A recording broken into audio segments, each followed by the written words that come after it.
my mind right now. Well, that's good. All right. All right. Who wants to lead her off?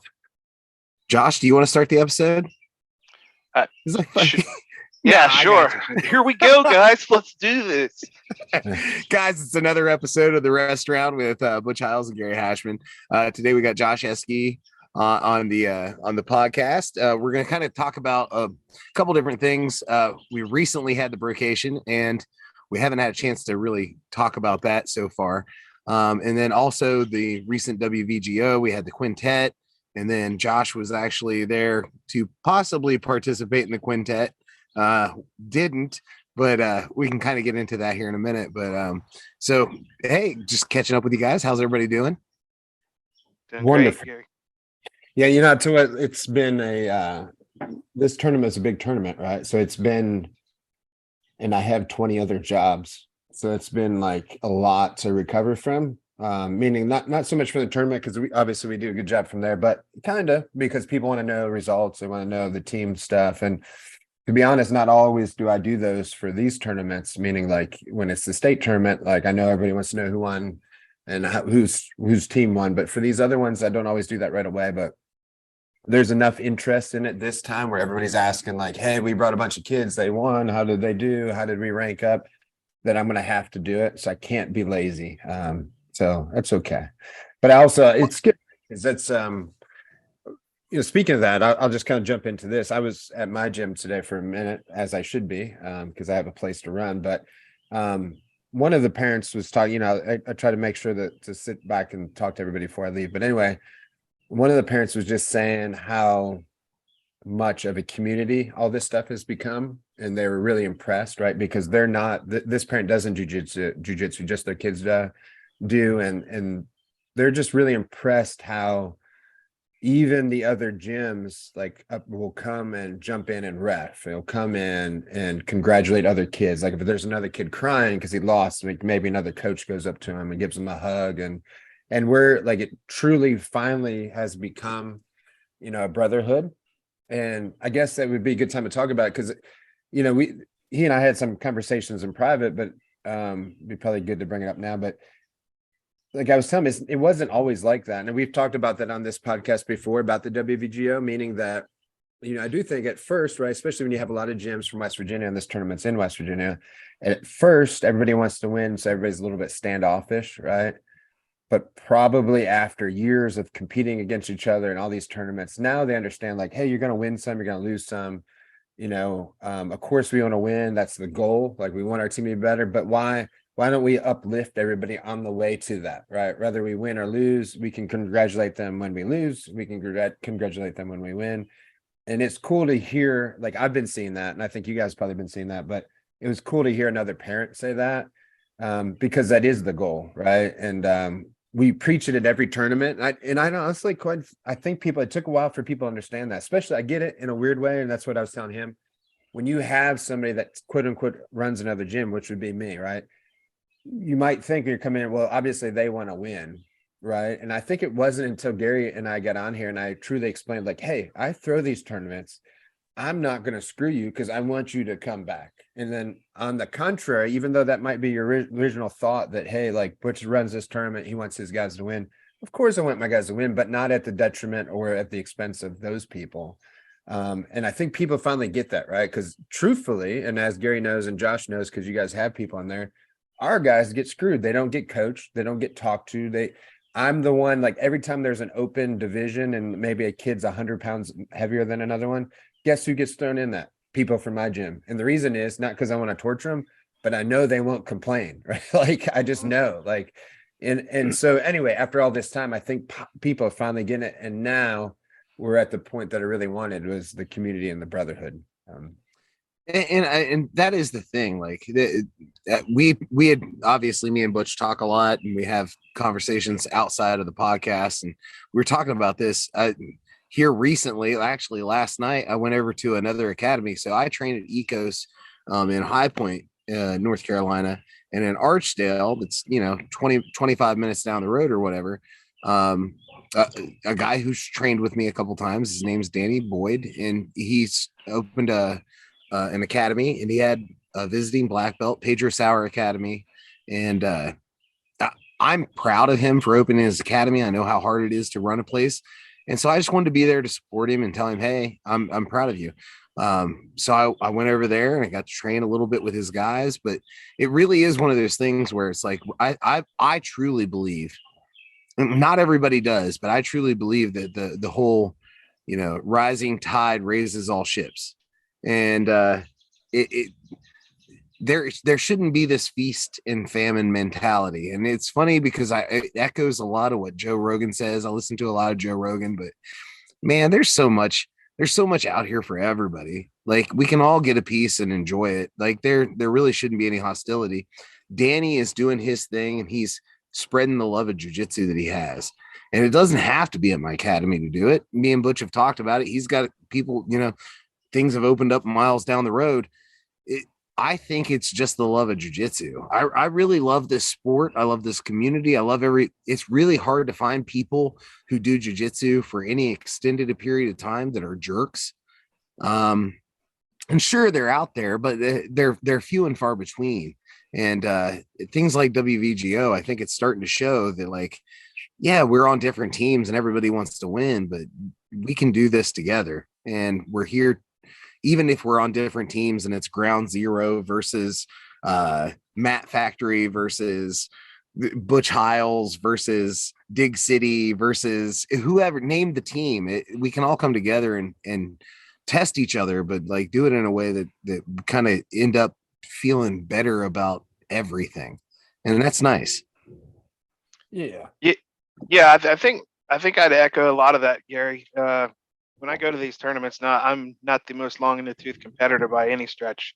I've done it enough to know that it was fun and I got to experience it. But there was never a time in any of the competitions I've been to, refereed at, coached at, competed in, where I felt like anybody was out for my harm or that there was anything other than this kind of, let's get after it while we're getting after it. But once we're done, it's kind of like, hey, what did you catch me in? Or what can I be doing better that you were able to do this, or, those types of things. That construction project is kind of ongoing, so to speak.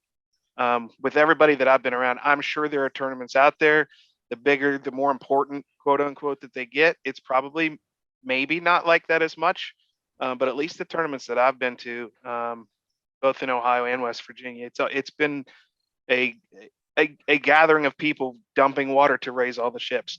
Literally, just like Gary said, it's interesting seeing that too. And I think with the rise of UFC and people catching on to it a little more now that it's not just all pay-per-view all the time, there is a little bit of trying to understand the technicalities of how this works, that it's not just a blood sport like they used to call it, or they used to call it some funky stuff. What human cockfighting.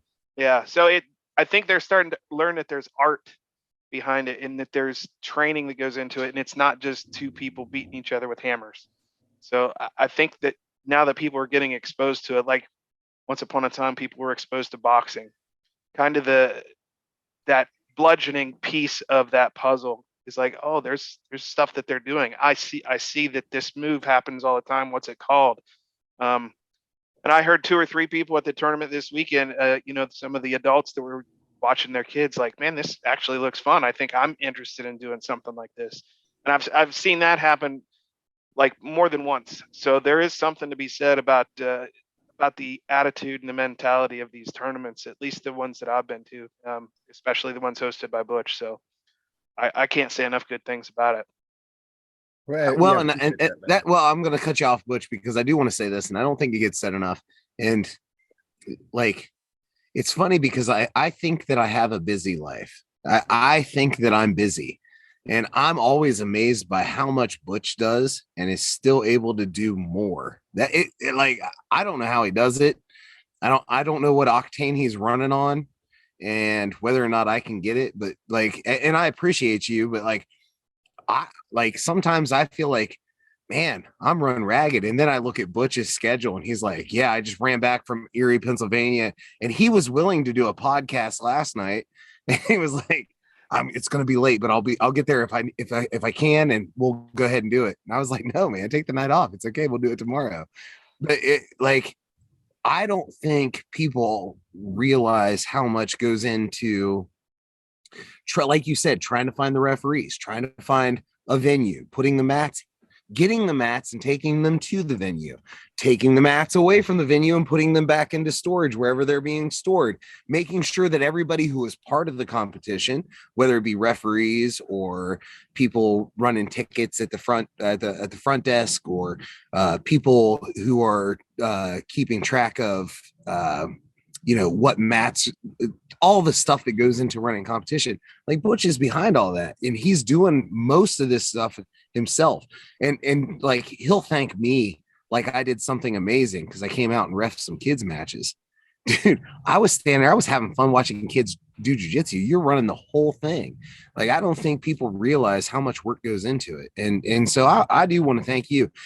WVGO is a big part of my competitive history, and so like, yeah, I'm a Butch Heil student now, but before then I was already competing at WVGO, and like a lot of the growth that I had was at those competitions, and I've seen a little bit of what Butch does. I've not seen all of it. I don't get to see all of it. Most of the stuff that I do is the day of stuff, and it's stressful for me just being a ref. I can't imagine what it's like for him. So I know I thank you. I think most of the coaches in the area now understand, like you were saying. I think they're kind of getting a grip of it. And I just want to thank you because I know how hard you work on it. And so I appreciate you. Absolutely. Yeah, well, thank you, man. It's always hard. Thank you for the comment first, right?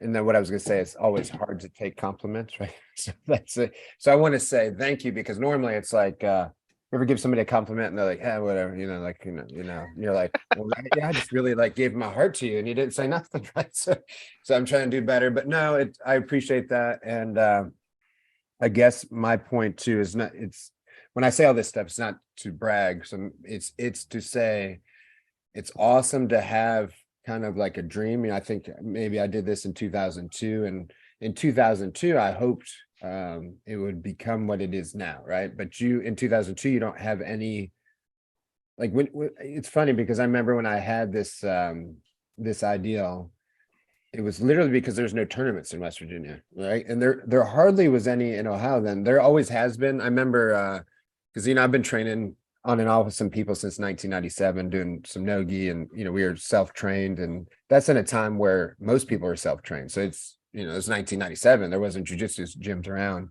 but I do remember like a Naga coming around and a couple of guys I knew traveling to do that. So Naga and Grappler's Quest were out, early on, but the problem was they weren't coming to our area, right? So I was like, why don't I just run a tournament? And a lot of times I do stuff and it's pretty naive. Like I didn't know how to make somebody show up. I didn't really even have a gym at that point, nor had I ever ran a tournament. That's the other thing, right? Like when you think back to some of the things, some of the risks that I took and some of the things I did, it's pretty crazy now when I think back, because I'm like, man, it took a lot of balls and also took a lot of stupidity, because it's like, why do you think you could run a tournament? Like I went to a couple, you guys may know what this is called or may not, but the AKJU, American Karate and Jiu-Jitsu Union by Don Madden. That's all I had really been to, because that's all there was. And of course, the first tournament, Rich Franklin and George Gurgel were there, which was awesome. And this guy named, I think it's Fernando Salvatore from North Carolina. He's got a gym. But anyway, a lot of good people.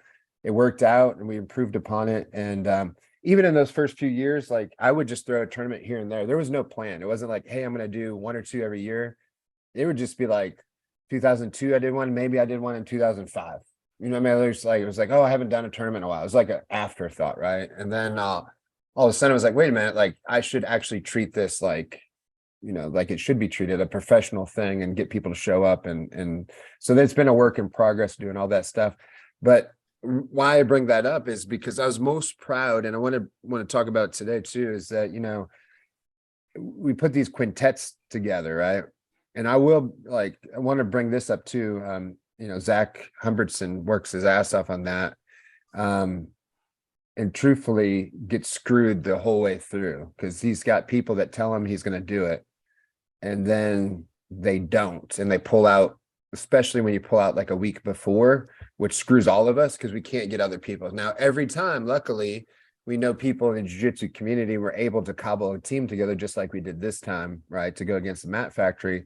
But that's not cool, right? And I don't think people understand that. Like, if you sign up for something, you should have you should intend to go. And if you don't go, you should help facilitate some things to make that so it's not screwing up. Because not only like here's one thing, you screw me, yeah, it pisses me off, pisses Zach off.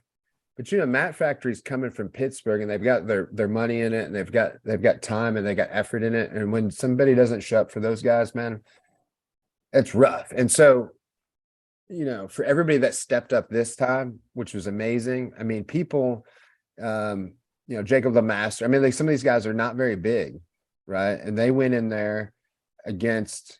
We'll kind of talk about that. Really, Chris Dempsey went in first, right? He was a 2-time All-American. Big MFer, fought in Bellator, fought in the UFC. Luckily, he's a super, super nice guy. Well, that dude wrecked some people's legs. Like, I've had more comments about that in such a good way, even from the guys that got wrecked. Like Nathan Hedrick was like, "Holy shit!" Like, and Nathan is a superstar, right? Like, all these guys that lost, and the reason, again, I'm bringing this up because they saved that tournament for those guys, not for me. Like, if the quintet didn't happen, we still had a great tournament, right? Mm-hmm. But gosh, I mean, isn't it so much better that we saw Mat Factory compete? Like, those guys were amazing. Their coach Isaac was amazing. Chris was amazing. I mean, what do you guys think about those guys? I mean, they were great. They had a lot of good competitors all over the place. I was seeing them in different events, different belt levels, different sizes of people. I think they even had a female competitor. So they really brought some people that could do some stuff. It was impressive to watch that. And although I came down not knowing what I was going to be doing, I am certainly glad they found a team, because that was going to be very painful. So yeah.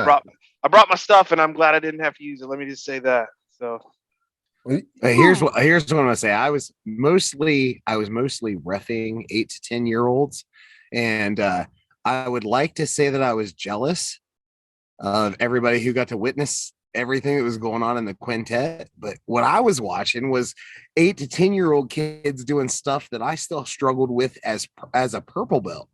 And like, I seen mounted triangles from a 10-year-old. Like, yeah. I didn't even know what a mounted triangle. I didn't know you could do a mounted triangle until blue belt, and I'd probably never pulled it off until purple belt. So it was one of those things. It was like, for me, whenever I get to ref or be part of the WVGOs, or even go to competitions and stuff, all of it is it's just enjoyment of the art and seeing how far it's come. I was talking about this with one of the other refs at the competition about how, like, I've been doing this over a decade now, and the guys that I trained with, if me at purple belt wouldn't hold a candle to a blue belt, a competitive blue belt today. And I was a pretty good purple belt in my time, and I couldn't hang with blue belts that are blue belts today. And the growth of it, and just watching jiu-jitsu grow, is impressive to me. It's exciting. Being a referee, I hate being a coach. It's the worst thing. That I don't know how you guys feel about it, obviously, and me and Josh kind of talked about it before, but the coaching aspect is so much more stressful than actually competing, because if I'm competing, it's on me. I have all the stress. I can carry that well, but like, I don't want to say the wrong word or the wrong thing, or use your right hand, but then, oh man, that's my right hand, it's his left hand. Like, all of that stuff goes through your head. And so, like, the competing aspect of it or the coaching aspect of it changes it. As far as that goes, I completely got off topic, and I'm sorry about that. What's it in your thing?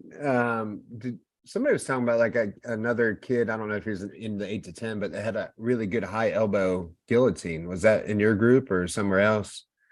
Actually, that was Josh's kid. So kid from That Big worked City. out perfect. Yeah. So the kid from Big City hit like, I don't know, it must have been 4 guillotines in a row. I think he wanted, but as soon as like he would, there would be the stand up, he would try and snap down and immediately go to the guillotine. And there are a couple arm guillotines he needs some work on, but I wasn't doing guillotines even as a white belt. Like I waited until blue belt or further on to even try those. Because my guillotine sucked, and he was doing them great. He finished a couple kids, and if not finished them, he swept them and come up on top. And so I'll let Josh talk about that, but I think his name's Kaysen.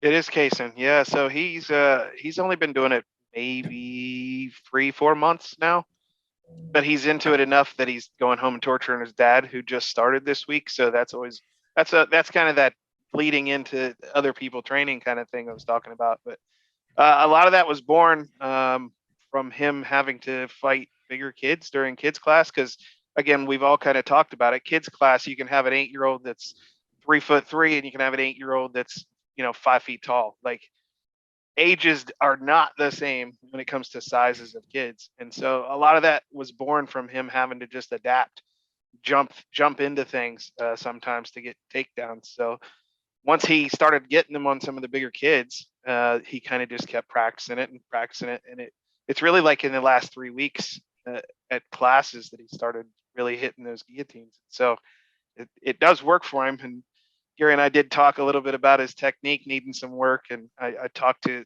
Dig City's owner and coach Mike about it. And he's like, I didn't teach him that. So he knows it needs cleaned up a little bit, but it was impressive. And there were other kids on that mat that, had been training 2 practices and were hitting some crazy stuff just due to athleticism. So I think some of that echoes what Gary was saying about these kids nowadays come in, a white belt's not a white belt from 10 years ago.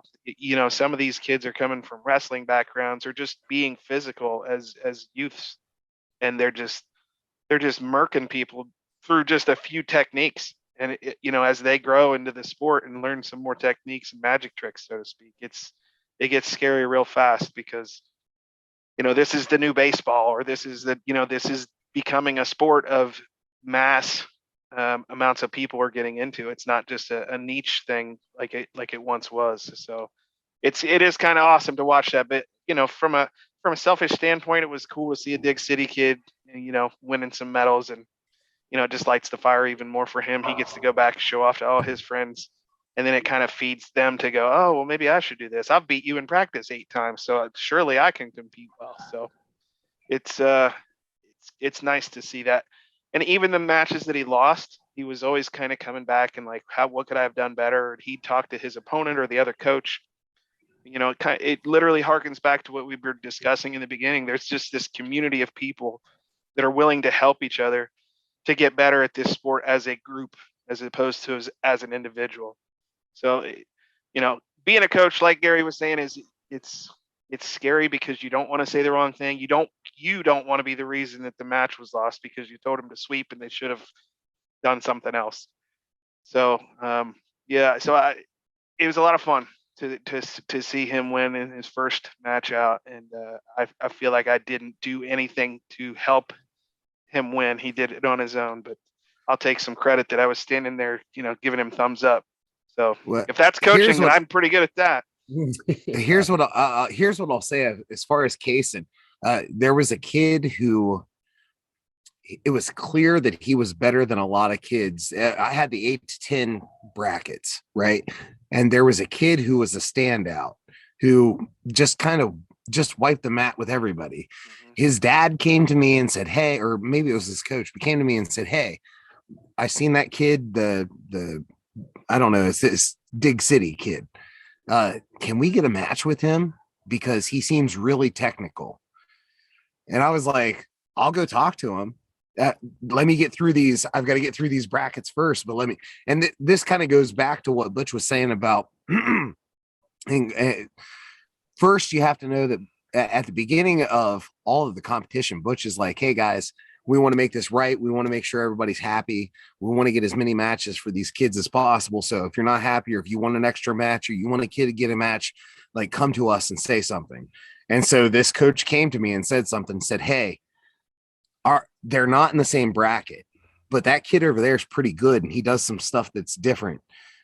We'd like to get our kid with him.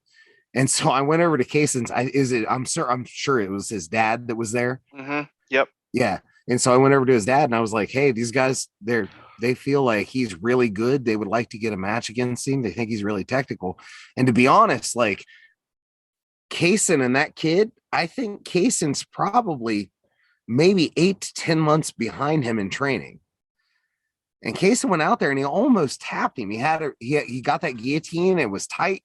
And had he known a couple things about a guillotine, I think he could have finished the kid, and didn't.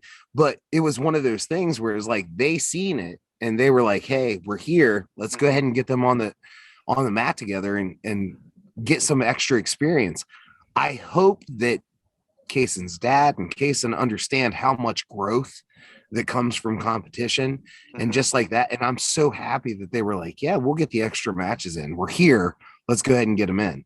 Yep. And I don't think it's hard to quantify that. I've always said that, like, one competition match is like 15 practices. So, Sure. you learn a lot more when you're going 100% against a guy that you don't know and don't necessarily like, than when you're going 100% against somebody who's your friend. Yeah. And I'm so glad, in a weird way, that people take advantage of that, right? Because if people don't go to other tournaments, right, that's not how that works, right? Like, you pay your $95 or $100, and sometimes if you don't have a match, they keep your money and you go home, and they don't try to get you another match. Like, I'm not trying to just promote my thing, but I'm only saying that because I just want people to understand, like, for example, the same people, our team, we're also supporting Naga in Pittsburgh this weekend. I think it's this weekend. Hey, so we're not anti other tournaments, but I'm just saying, like, take advantage of that opportunity. Like, you know what I mean? Like, in the should, just like those people did, because and in my opinion, as somebody that has a gym and has people that compete and has friends that compete, like, you pay your hard-earned money in cash. Like, I want you personally to have as much fun and matches as you can have. And that could be just one. Maybe you just want to go and get a medal. You placed, or you're the only one in your division, you take your medal and you go home, and that's what makes you happy. Like, I will secretly make fun of you, but not to your face, at least, right? Like, so Wait a second. I only have one medal. yeah, No. But he's saying that you two-man division that you lose. Yeah. And you take the silver and then you have your Facebook photo with your silver medal in the two-man division. He's not talking about that. He's talking about the guys who go out. Yeah, you're not fine. that at You're all. fine. Woo! It's no, and it's even worse than that. I've had people show up in like a heavyweight brown belt one time, and I said, man, there's just not a lot of brown belts here. And the only other brown belt was like a 135 pounder. So I was like, well, I can match you guys up. I mean, obviously you're way bigger. And he's like, no, I'll just take the medal. I was like, as in, you don't want to compete at all? He's like, no, I'll just take the medal. I was like, it was like so confusing to me, like, which is okay. But I mean, my point was, I'm actually not even secretly, I'm making fun of him right now. I just not mentioning his name. But whatever makes you happy. I assume that you spent your money and you won as many matches. And that's why I say that, because I mean, I'm making a joke out of it, but because what I assume doesn't mean that's what you're into. You might have been like, look, and it goes same for me. I remember my last tournament was like 2007. Like, I was in terrible shape in 2007. So I signed up, and I think they offered me a bunch of matches too. And I was like, I'm good. There's one person, that's great. You know what I'm saying? So like, I'm also that guy. So even though I'm making fun of this secret person I'm talking about now, I am also that guy. So usually before the tournament, I say this, guy, I'm like, always like, I am not trying to pressure into more matches or whatever. My point is, I literally and sincerely just want you to be happy. Like, if you spent your money, I appreciate you. Let's do what we can to make you happy. And a lot of people take advantage of it. And sometimes, just like you guys know, it takes a while before you can actually bring up the courage to come to me and say something. And then it's still confusing because a lot of times then parents, they come to me and then I'm like, I further confuse them because I'm like, hey man, Gary has all the brackets. So if you want Gary to put you in some extra matches, you need to talk to Gary, right? Which is confusing, right? But I'm like, I've already given all the brackets to Gary, or that, if he's running 8 to 10. So if you come to me and ask me, can I have more 8 to 10? I'm like, I can't, I don't even know who you're talking about. So I have to do a better, I'm saying that because I have to do a better job in my own rules meetings to say, please go to the referee and not me, because I can't help you once the brackets are out there. I have no idea what you're talking about at that point. And I will do a better job. I'm always stressed. I'll do a better job not to yell at people during that time. Like, quit talking to me type deal. But nonetheless, I don't want to talk about this whole time. It was, of course it was this weekend, and that's what I'm talking about now. It was a great tournament. I'm glad it's over. I wish we could have drank more bourbon. It didn't. By the way, after you guys left, everybody, probably stayed out for another 2 hours and drank. I had to teach class in the morning. Nobody showed up because they were all drunk. I was there, but which is fine. I was happy that I didn't have to do nothing either, but they all had a good time. And that's the other beautiful thing. I like to do that afterwards. But because of that, it creates a brotherhood, and that's what's going to segue us into the next thing, which would be the brocation that I want to talk to you guys about. And tell other people about, because they don't know. Because at some point, we kind of kept this secret not secret, but it was like, if you weren't involved, there's no reason to be on these text strings, right? Because then I'm one of those guys, like I've got these, I wish my people from work would listen to this message right now. You don't need to talk all day. Like if I'm on your group message and you just want to say hi, or I hope Iowa wins the girls basketball, don't write the damn group. I could give a shit. Every time my phone, I think it's life and death, and I pick up my phone and I hope the Iowa females wins. I don't care. And then everybody likes the post. So I have another 15 texts coming through because somebody put a little heart on the message. Quit doing that shit. Do what Gary did and put it private. Because I don't need to know that shit. That is the one thing that pisses me off more than other, because my phone rings all day. I don't need it ringing for nonsense. So my point is, like, you did a good job, Gary. It actually confused some people, because I do have some good friends that were like, I mentioned it to them, and they're like, oh, I must not have been invited. And it seemed like they took it like to heart, like they're upset. And I said, it's not that. It's just that if you weren't on those initial messages and you weren't going, like, you're just not on those messages, So nonetheless, that's a difficult, broad statement to get to the brocation. Who wants to explain to what the goal was and what was accomplished? Because this was your baby, Gary. Yeah, well, so I kind of started the whole thing, but the whole thing, if I'm being 100% honest, it was somewhat of a selfish act. The whole brocation idea. So it's been about a year. The planning for this came in around about a year of me being moved to North Carolina. I'm outside and I'm freezing right now. So I apologize. I'm about to be a real big bitch and go get a coat because I'm shivering a little bit. So, but I'll get past that. But anyway, so it was about a year of me being down here, and it was like October, and I was like, God, man, I'm missing everybody back home. And then I'm training with all these new guys. And plus, I don't get to see the guys in West Virginia too much. So I want a way of like, let's find a way to get them together. And so I sent out this message to probably about 25 people, I think, initially, saying, hey, what do you guys think about, like, not really a jiu-jitsu vacation, but like sort of a jiu-jitsu vacation. I didn't want to make it like, hey, it's a jiu-jitsu cruise, or it's, hey, we're going to the beach and we're doing 5 days of jiu-jitsu, but just something like a getaway. And honestly, the people that I put it out to the most were the people that I thought needed a break. And that was the other big thing. It was like personalities that I thought they can mesh well together. And then all these people kind of just an escape from life, because I was in obviously moving to North Carolina and new jobs and new atmosphere. It was like, man, I would like to escape that a little bit. Same thing for everybody that I invited. And this doesn't mean that anybody who wasn't invited doesn't need that break, because they probably do. But it was the personalities that I thought would mesh the best together. And I think I did a pretty good job. Now, obviously, it was my idea, and I put the word out to everybody as far as like, hey, are you interested? I was shocked at how many people wanted to come, and that made me feel good that that people wanted to join in with this. But two, like how well it actually worked. Because once we got there, and there was a lot of buildup, and we're talking about it was like 8 months, 9 months of buildup for this.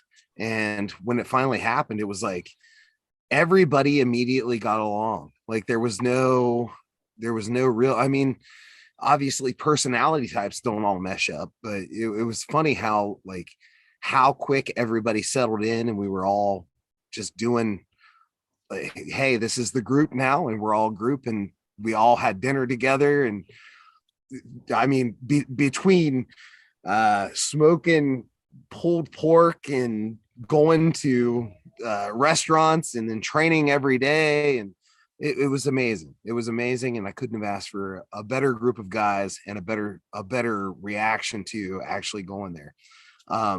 So yeah, it was me being selfish and wanting to get all my friends together who hadn't met each other. That's really what it boiled down to. Yeah, I mean, at the beginning, we jokingly called it the toxic masculinity retreat. Just modern day culture would have labeled it that probably as well. But there's something to be said about getting kind of, I don't want to say a bunch of alphas because I don't even think all the people that were there were alpha males, but there's just something to be said about getting together as a group of dudes that don't have to pretend to be something they're not. They don't have to act any other way than just being comfortable. And it just worked. There could have been other combinations of people and it might not have. But like you said, some of the part of it that made it great was that breath of fresh air that, oh, I'm not at work.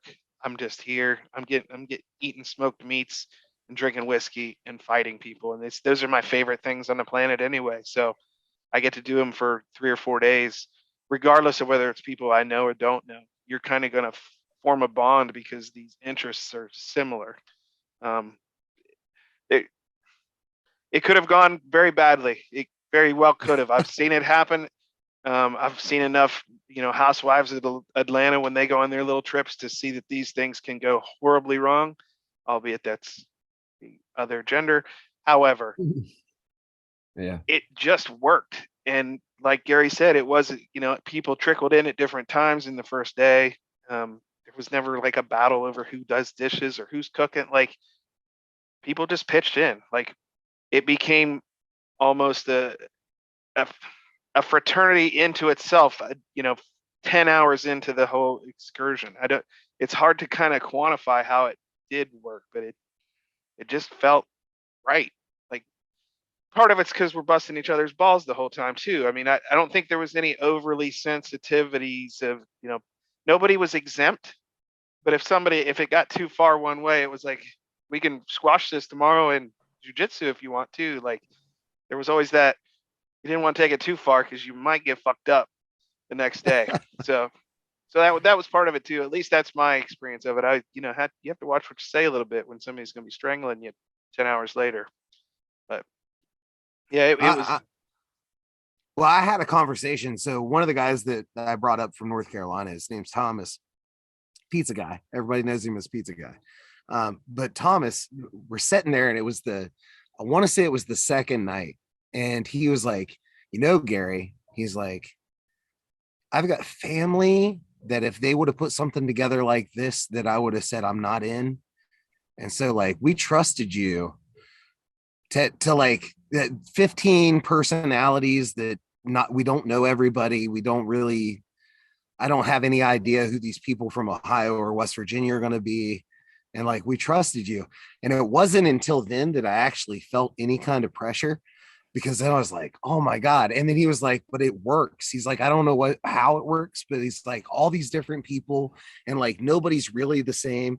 And we kind of made jokes that like, hey, I down here training in North Carolina, I've got new Steve. And you're like, hey, he's kind of like our Steve is like old Adam or whatever it was. But it was like, you could see how those personality types line up.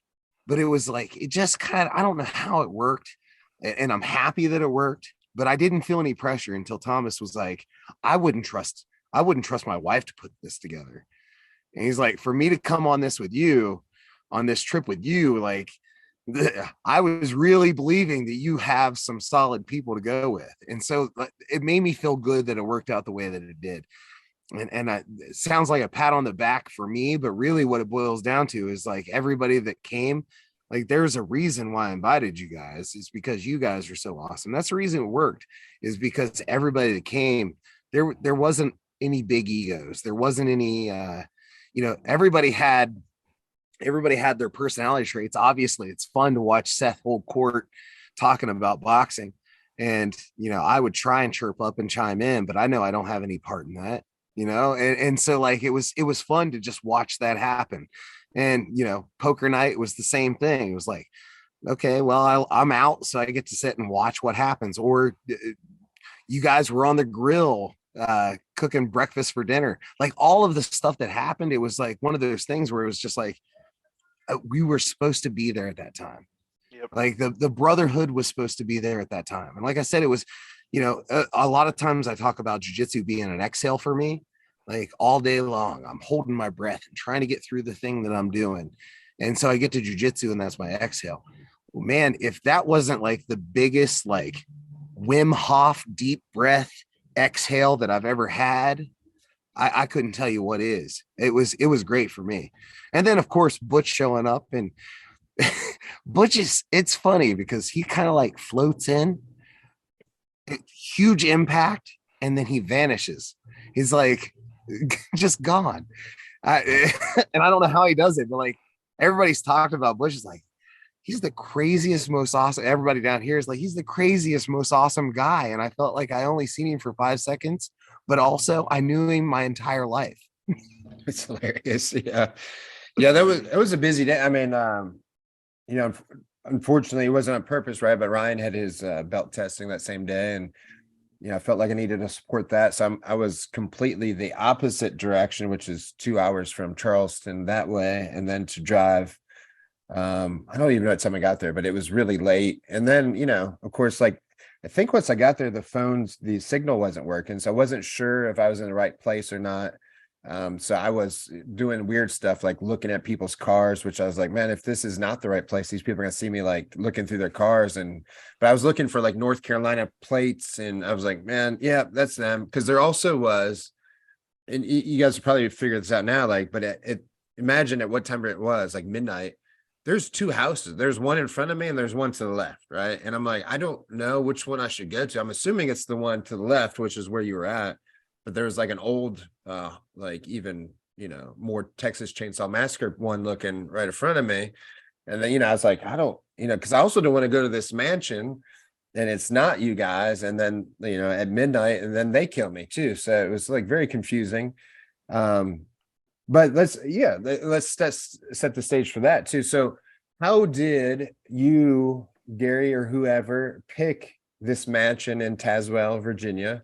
And then how did you, once you picked it, that's step number one, then how did you guys pick rooms when you got there? It was like Jersey Shore and first come, first serve, or did somebody just go up and masturbate on a pillow and that you're like, that's my room? Or how did that work out for you guys? I think somebody did that in my room and then didn't take the room. It was weird. Yeah, I said I was sorry about that. Yeah, it was crunchy pillow. Yeah. No, so it was kind of first come, first serve. So if you got there early, you kind of had the pick. But I purposely, man, I would have slept outside in a sleeping bag. I was just happy to be there. And so if anybody wanted my room and they didn't speak up, I offered it up a dozen times. I was just happy to be there. I think everybody, for the most part, there were only a couple rooms that had doubled up. Obviously, Josh, you got there sort of late, so you had doubled up. But yeah, but we had a private bath, man, so it all worked out. That did work out a little bit. I mean, you had your own shitter, so that's nice. Yep. So it was kind of first come, first serve. As far as like picking out the house, honestly, there was a couple discussions like, hey, maybe we can, I know it's the end of ski season, so maybe we'll go skiing one of the days. And Ghent wasn't too far from there, so that was kind of in the mix, but it was really more than anything like what is sort of halfway between Ohio and North Carolina. Mhm. Because I didn't want to be, I tried to make it as fair as possible as far as like distance traveled or whatnot. The guys from Ohio obviously had to travel a little bit further than what the guys from North Carolina did, but this place just kind of worked out. I found it like, I don't know, it was probably 4 places, I think, and offered it up to the guys. And we just kind of did it democratic where it was like, hey, here are the 4 places. Which one do you like the best? Most of the people voted on we called it the Haunted Mansion. Ghost And Mansion. Yep. the Ghost Mansion. And so Yep. everybody sort of liked it. Lots of bedrooms, lots of space. Nobody was ever crowded. No one ever had to be crowded, but somehow we always found ourselves in one of 2 places, which was the dining room, or for whatever reason, there were always like 8 guys in the kitchen. I don't understand it, but there were always 8 guys in the kitchen. But yeah, so we ended up settling on that. And I don't know, man. I was, like I said, I'm just blessed to have so many good guys who like me enough to come along. And so I appreciate everybody for it. So, Yep. So and Well, then you guys train. Sorry, Josh, but you guys trained in Bluefield too. Did you guys kind of have that prearranged, or was that last minute thing, or how did that work out? Because that was kind of a cluster in a way, because I think Bluefield guys were thinking about switching gyms or did switch gyms, but I hear they may be switching back. I mean, that's another story, right? But like, so they're kind of in a makeshift place while you were there with no heat or air conditioning. Am I correct? These are just stories I hear, so you can correct me if I'm wrong, but I heard it was a little bit rough. Is that true? well, I'll let Josh talk about the weather mhm. or the climate inside the gym. But no, we did train with the Bluefield guys. I'd been talking to Dempsey for a while as far as like leading up to this and saying, hey, I'm gonna have about somewhere between 12 to 18 guys. I don't exactly know, but we'll be there around this time. So if we could find a place to train, that would be awesome. And I know a lot of those guys were training at it turned out to be, I don't know, a tennis court slash Slash weightlifting. weightlifting slash carpet store or something. Yeah, it I was an didn't even interesting know. location. It was perfect for what we needed, but it Yeah. was But yeah. they had the mats. And so I talked to Dempsey about it, and I was like, hey, anybody and everybody who wants to come and train, we'd love to train with them, but we just need a place to train. And I talked to him. Me and Chris McKinney were there, so we could do a little seminar if anybody wanted to do a seminar. But then just get some good training in. And then obviously we had Seth there for day 2, and Seth, run us through the paces as far as like, beginner striking, and stuff like that for anybody who wasn't familiar with it. And I think it worked out great. I got some good training in. I got to roll with guys that I haven't seen in a while. So that was my jealousy. I'll let Josh talk about the climate. Yeah, it was a little cold. Now I run hot because I'm a giant fat person, but there were a lot of people there that weren't nearly as big. It was a little crispy. They were leaving their socks on. Some of them wished they had a couple of rash guards to wear. It was a little cold, but it doesn't take long when you start getting active and doing some rolling around for the entire front window to fog over and start crystallizing. So it got warm real fast.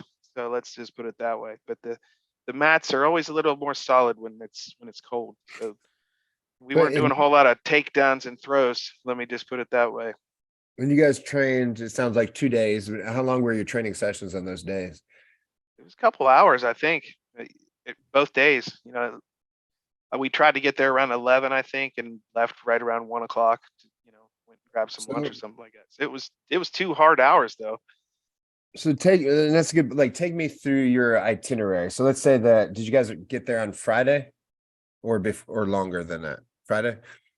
Yeah, yeah. So Uh, I think now I'm only speaking for myself, and I was one of the last ones there, but most people were planning on being there Friday through Monday afternoon because I think that was when our reservation was up or whatever.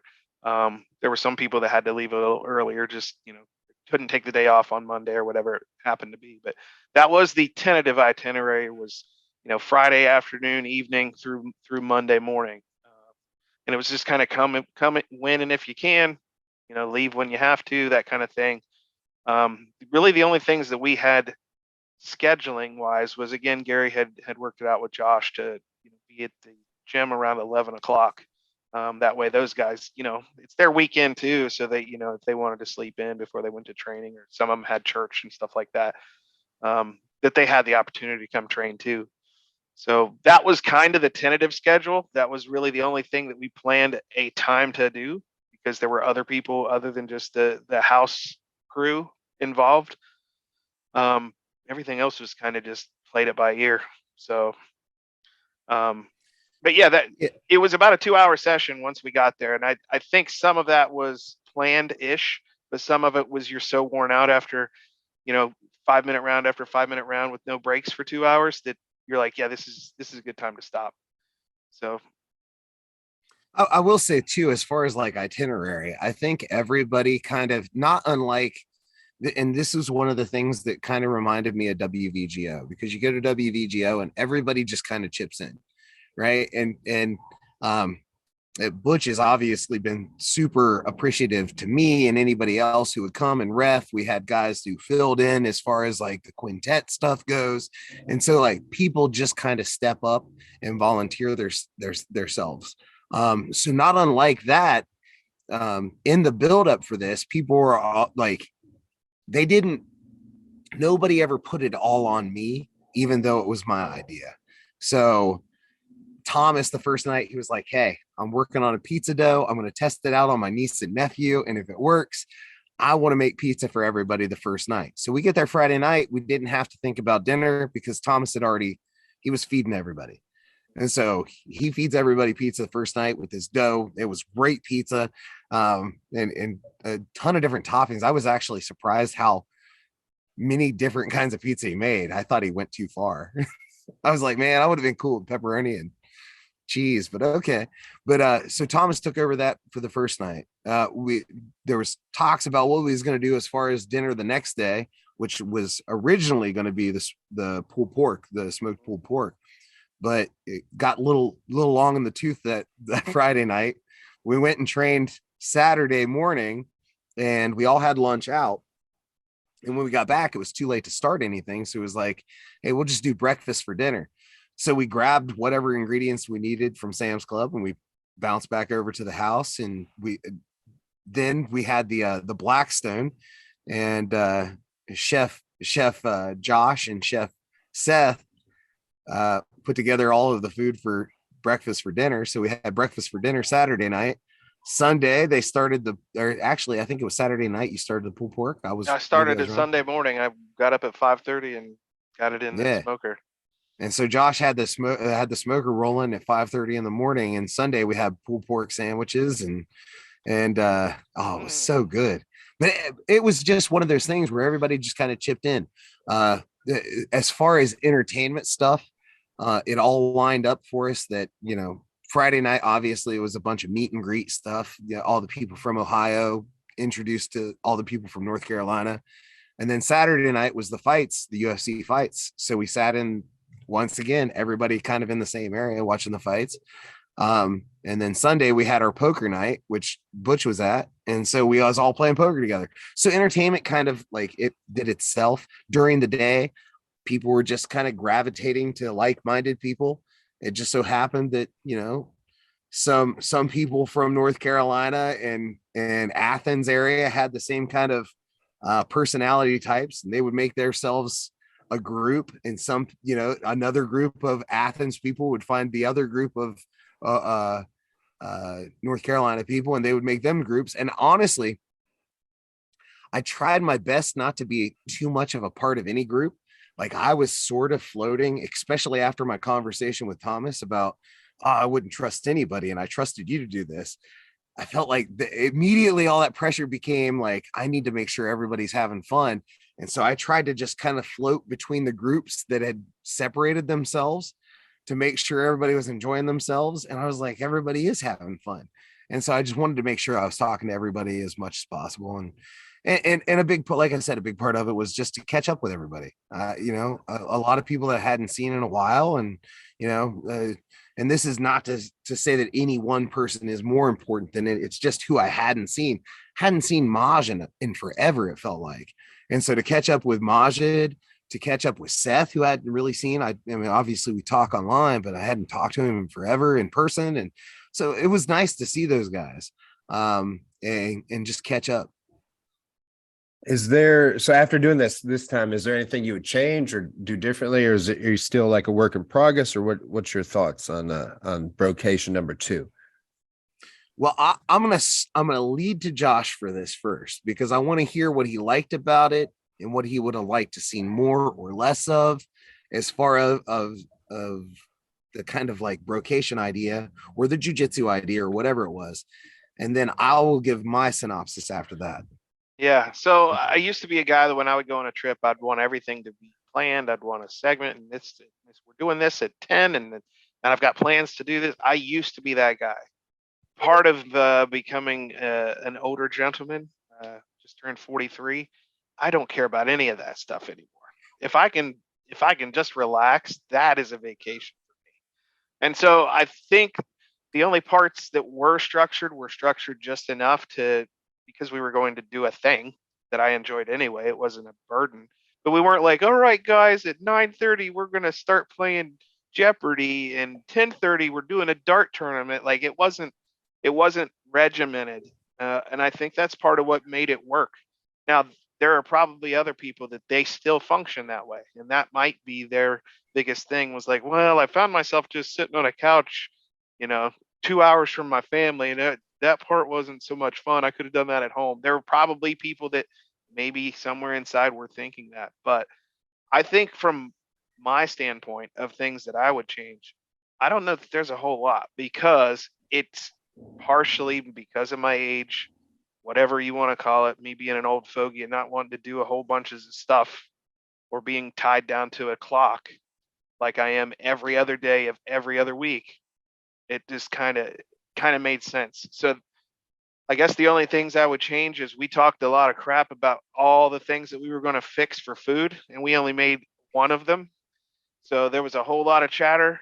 Man, we're going to do tacos, and we're going to smoke some fish and do fish tacos, and then there was a lot of that. So if we're going to do that, my only complaint is we got to about 2 meals of the 14 that we planned to eat while we were there. And that's just the fat kid in me saying that. So that's my only complaint, is let's not talk as much crap about what we're going to fix to eat unless we're going to actually get down on it. So that's my complaint for the next one. It's solid. It's a solid complaint, right? Yeah. I mean, so yeah, would you say the same thing, I guess, to Gary then, or was there enough dessert? Because I'm a dessert guy. Speaking of, I'm still stuck on the food thing. So it was the one thing that I don't think we had. We didn't have a lot of desserts. So that maybe, I mean, Seth's wife made some cookies, and I think they were gone in about 20 minutes. Yeah, so it sounds like you needed more desserts. So you could lure me in with Reese peanut butter eggs or something like that. And then, we got it from there. But yeah, that sounds good though. Next time, Butch, okay. My wife used to own a bakery, so we'll get it hooked up. Oh yeah, see, I don't even need food as long as I'm just eating like cake and cookies and ice cream and drinking some Casa Azul and whatever else. We'll be all set, man. That's a whole story in itself, the Casa Azul. I never even heard of it. Yeah, the healthy Butch Hiles pour. That was impressive. Stuff, right? Let me ask you, have you had it before? Like, that's my first time even seeing that it existed as a thing. Had you had it before? I thought he brought in something that was made by Corningware that my grandmother, that's what it looked like. It was like all these blue flowery, but it looked like a vase. And I was like, why the hell did Butch bring a vase? Turns out it's a bottle. It's the best bottle of tequila I ever tasted in my life. So it'd been cool if I brought like an urn with somebody's ashes, and that's what I brought, because that's kind of what it looked like. Just to bring the mood down, keep us all in check. I think I've had that before at a restaurant. It's pretty expensive at a restaurant, right? Because whatever I paid for it is, if you had a restaurant, they're probably double or triple it. But that wasn't the case. I was trying to buy something very nice for you guys. So it's funny. I was, like I said, I was at Ryan Carroll's belt promotions. When I left, I asked him, I was like, is there a liquor store nearby? Like, there happened to be a big one. So I went there, and I don't know a bunch about liquor. I know what I like, but I'm like, dude, so I just grabbed some guy in there. I was like, hey, just, I saw the expensive section. So I brought him over there. And I couldn't get an answer out of the guy because he was just telling me what he liked. And then he would tell me, and he'd be like, well, this is like $60 and that's 300. And I'm telling you, this is as good as that. And I'd be like, yeah, but like, I don't really care. I'm trying to buy like a nice gift. Like, and he was like, so then he explained it to me again. And then I was like, we're not really getting anywhere because everything you say, I don't know what you're talking about. And he finally was like, are you just trying to impress people? And I was like, I guess now that you say it, probably. It's like, I didn't really think about it, but now that you're saying, he's like, well, then get this. He's like, and he didn't say nothing about it. I was like, all right, well, cool. Well, here's what I'm going to say as far as the Azul. Whatever he was buying for $60 was not as good as that. That stuff was delicious, wasn't it? It was amazing. I don't think he had ever tried it. I think he thought that it was good as the 300. Nah, it wasn't. It was the best tequila I've ever tasted. It was amazing. So thank you. And everybody said the same thing. Like, oh my God, that's too easy to drink tequila. Yeah. Like that's dangerous. Dangerous. It could be a problem. As far as the Brocation goes, so my takeaway was this: I'm kind of up in the air on whether or not I want to do a yearly thing, because I want there to be a long enough time between to long for it, if that makes sense. Because it was about a year and a half that I had moved from Ohio before we actually got together. And it felt like it was about the right amount of time to be apart for it to mean that much, if that makes sense. Mm-hmm. So it felt like a year and a half, maybe 2 years would be the optimal stretch. But I liked the loose, like Josh was saying, nobody was forced to be anywhere, but we did have an idea of an itinerary. And we all knew that this is going on and this is going on. And man, if you want to go, you can go. And if you don't want to go, you don't have to go. But this is where most of us are probably going to be. And outside of that, it's just a hang. And I like that about it. So I'm going to try and make it happen. Maybe next time it'll be 2024 when it happens.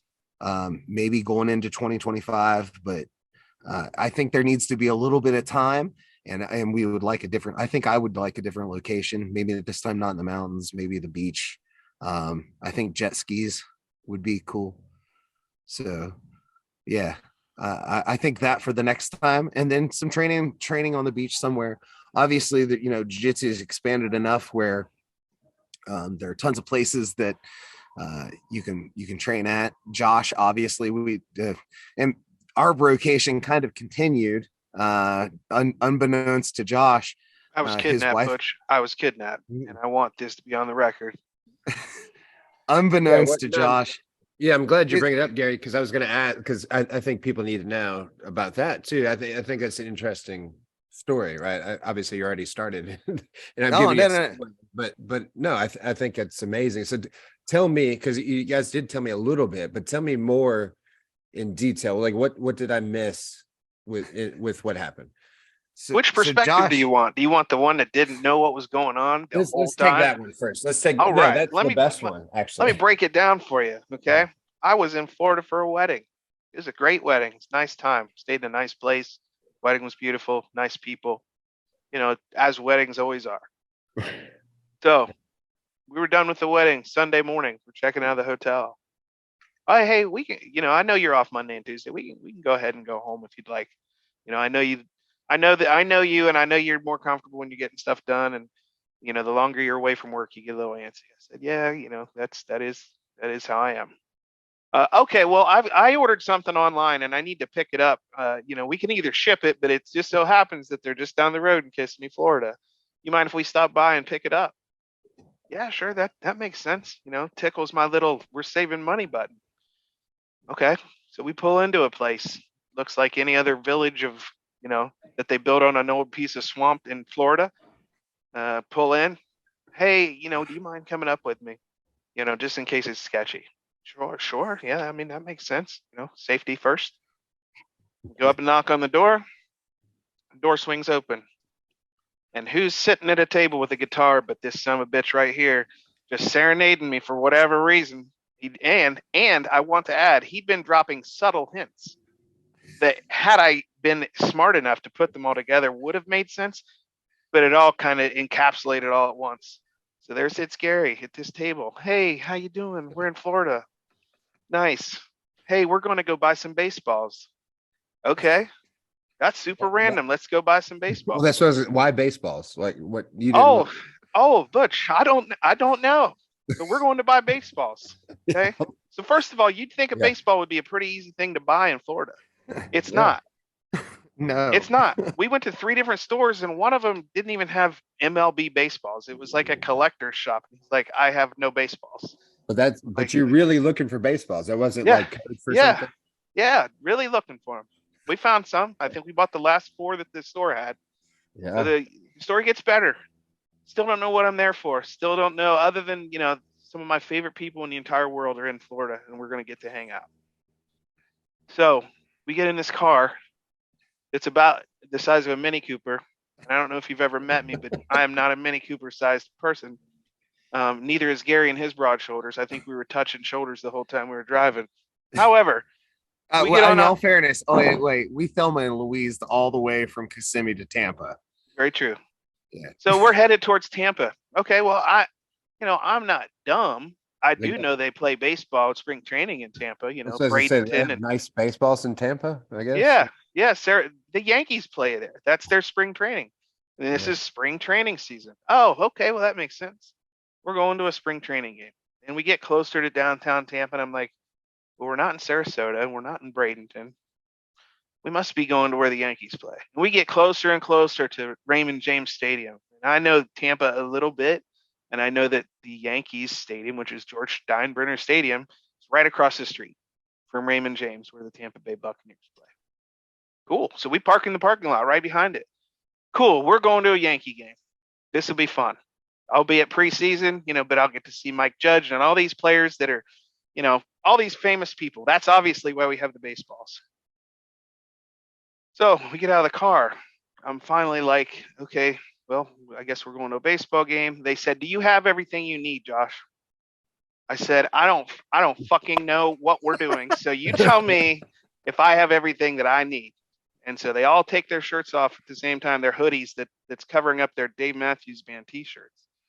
And it turns out Dave Matthews Band was the featured act on Sunday of the Innings Festival that they have in Tampa every year.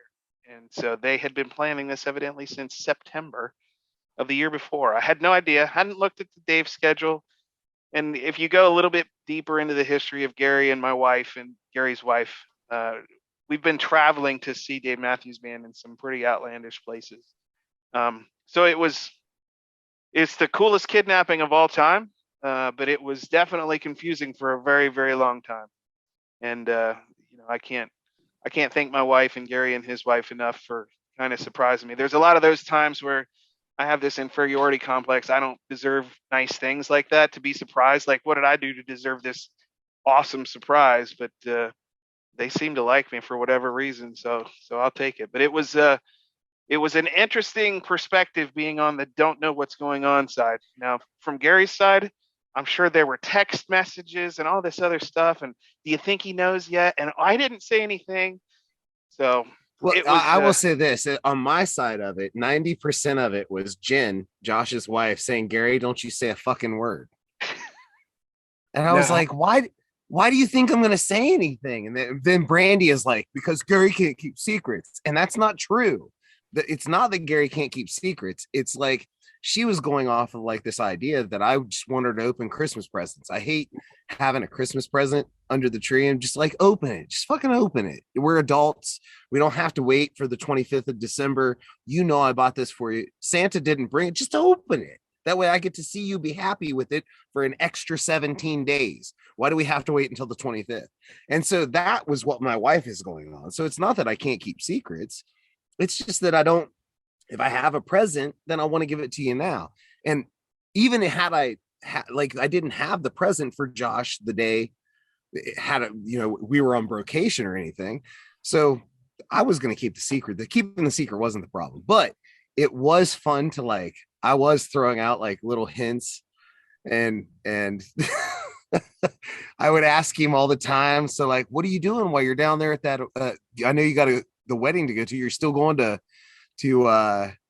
Universal Studios and I was kind of pumping him for information to see how much Jen had told you, because I really didn't know how much she had told you what you guys were doing while you were down there. And I don't know, it was fun from my side of it. It was fun to just kind of like, as the door swung open, to see your face and kind of like stand there a little slack jawed, like, what the fuck are you doing here? Yeah, I mean, in Florida, I mean, that's kind of crazy, right? Like, I mean, I would have been confused, right? Like, it doesn't make any sense. No, none of it makes sense. It barely does now, and I've lived through it. That's how weird it was. So, Well, so you said this was your birthday? So I don't have a birthday because they skip it every year. So I get to kind of pick whatever day I want to celebrate. But truth be told, we traveled down there. My wife and I got married on St. Patrick's Day. And so that was the weekend of St. Patrick's Day. So that was kind of our anniversary trip, which I wouldn't say is a regular thing for us, but it just so happened to be that this friend of my wife's was getting married the day, the Saturday after that. So they got married on the 18th. So It just so happened that we were going to be traveling to this wedding, and it just so happened to be for our anniversary. Little did I know that this anniversary gift was creeping up from behind.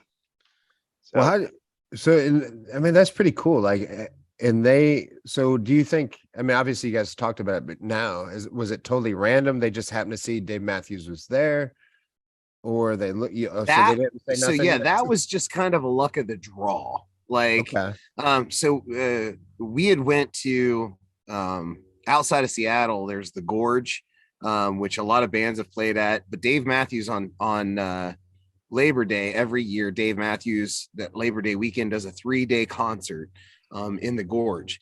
And I don't know how many thousands of people are there, but it's kind of like anybody who's a huge Dave Matthews Band fan, that's your pilgrimage. And my wife, I like Dave, obviously. Butch, you've been around me enough to know that I sing Dave a lot, so on the guitar or whatever, and so I like Dave, but my wife is a huge fan.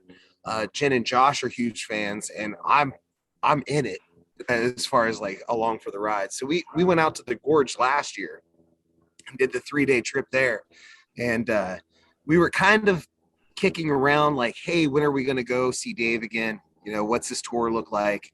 And we had talked about it at one point, the Innings Festival, and then it must have gotten glossed over.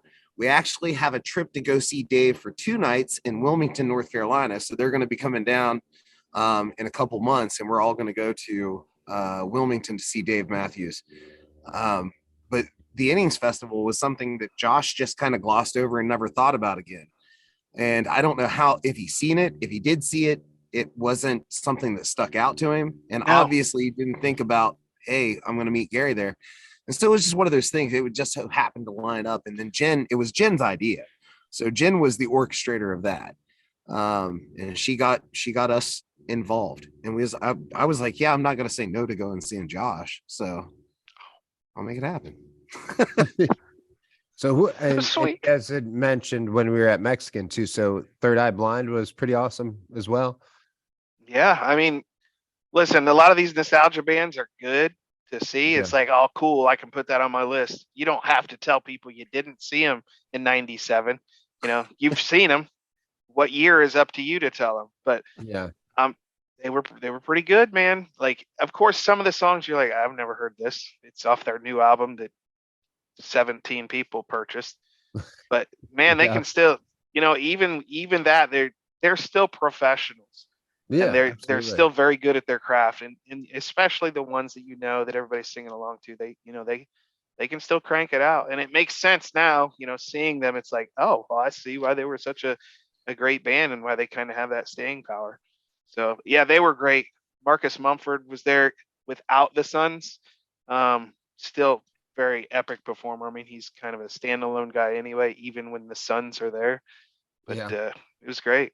The only thing that was a little scary, Butch, I'm going to be honest. It was one of those places where it was general admission and you could be as close as you wanted. So we just kind of parked ourselves in like the 9th row for 6 hours. Yeah. And just waited it out. And we ended up 9th row. And it's after standing for 6 hours and not being able to move, sometimes you just want to leave. It takes a long time to get back from the 9th row. 700,000 people deep. I'm sure that's an exaggeration. I know it is, but it took 15 minutes just to walk out of the crowd. Yeah. It was a little almost, I don't want to say scary, like I'm not a little bitch or nothing, but it was like, holy crap, how far back does this go? Where So does that- one go to the bathroom? When do the people end? Where does one use the bathroom? Yeah. Gatorade bottles. Yeah. Well, That's what Jake next to us was threatening. I don't know if he actually went through it or not, but what's sad? This is, up until I guess about a year. I've never pissed in a bottle until about a year ago. So I thought it would be really easy, and it's not. What happened was I pissed all over myself. Yeah, it was not good. But yeah, I took I had to take a drug test for work, and I'm not very good at peeing on command. So I had to take another drug test for another job one time. And at least at this one job, that was probably 10 years ago, the lady had to physically watch you pee. Like, she had to stare at your dick. And it was a lady, right? So I go to this drug test and she's like, hey, look, I have to watch you because, and I had heard the story. She's like, there's something called a Wizinator, where it's like a prosthetic penis, and people are using this and fake urine, whatever. So she's like, I've got to watch you. I was like, okay. And it didn't sound like that bad till we got in the room, and she literally stared at me, and I was like, I can't go, and then I was there for 12 hours and I drank water all day. And every time I'd be like, okay, I'm ready, we'd walk in the room, she'd stare at my dick. I was like, I can't. And we'd walk back out. And it wasn't until she's like, listen, I'm going to have to tell him you failed, like, cause you won't do it. And I was like, oh, just give me one more shot. Finally got it done. We went in, she turned on the water. I don't know which else she did, but finally it happened. But anyway, so that was 10 years ago. So I had to repeat it again. And I was all like, they're going to stare at me, so I need to get ready. So on the way there, I drank like 3 bottles of Gatorade. I was ready to burst. I walk in and they go, it'll be like 10 minutes. I'm like, okay, perfect. I'm going to go sit in my car. I'll wait. Sit in my car, 10 minutes goes by, 30 minutes goes by, an hour goes by, 2 hours goes by. I'm suffering, right? So I call them, and I was like, and I also know how it is when you call people, that usually that puts you down on the line, right? So I was now they want to drag their feet a little bit. Yeah. So I was as nice as you could. I was like, hey, I know you get phone calls like this. I'm very sorry. I'm not trying to tell you how to do your job, but what I am telling you is I'm going to pee my pants. And if you can just let me pee in a bottle and then hold it for however long it takes you, I would greatly appreciate it. And she's like, she just laughed. She goes, you're next, so don't worry. Another hour goes by. So it doesn't. And finally, I was like, I'm going to pee. It was so bad that I thought I'm going to get up and walk around the parking lot. And when I got up, it was starting to drip out. Like, it was so bad. So I was like, finally, one of the Gatorade bottles, I was like, all right, I've got to at least get half of this gone, and then, whatever. So anyway, I grabbed it. I didn't realize that it also, like, I guess it creates a seal if it's not, I don't know. I've never done this before. So, like, it's not really going, like, I put it on the bottle. It's not going in the bottle. I'm like, where's it going? Cause I know it's there. So then when I like kind of peeked, it just all exploded on me. And so now I'm covered in piss in my car. and I still haven't taken a goddamn drug test. Right? Like, so I was so aggravated. So I found, anyway, yeah. So nonetheless, I just want to say for all you people that have been peeing in bottles for years, good job. Like I still don't even, I need to watch a YouTube video on how to properly do it because I still don't have it down. Anyway. Well, I must have it down somewhat well, because on the ride back from WVGO, thank God for whatever reason, and I never buy them, but those Starbucks Frappuccinos, like the iced coffee or whatever. Oh, good. I needed a little extra caffeine. It's 4:00 in the morning. I'm leaving. I've got a 4-hour drive to go do WVGO. So I drank my coffee. Next up is the Frappuccino. I drank the Frappuccino, do all day up there in Charleston, turn around, heading home. And I was like, man, I'm not going to make it any further. And the next rest stop is in Virginia, and it is a rest stop, but it doesn't have facilities. And it's like 15 miles ahead. I guess you just rest. Exactly. Yeah, I think it's literally just take a nap. But I'm like, I'm 15 miles or gay sex. I didn't do that. I'm not opposed, but I didn't do that. But I'm about 15 miles from that rest stop, and I was like, I'm gonna have to go right now. And I had the Frappuccino bottle there, and had it not been for the Frappuccino bottle, I probably would have soaked the Nissan Altima.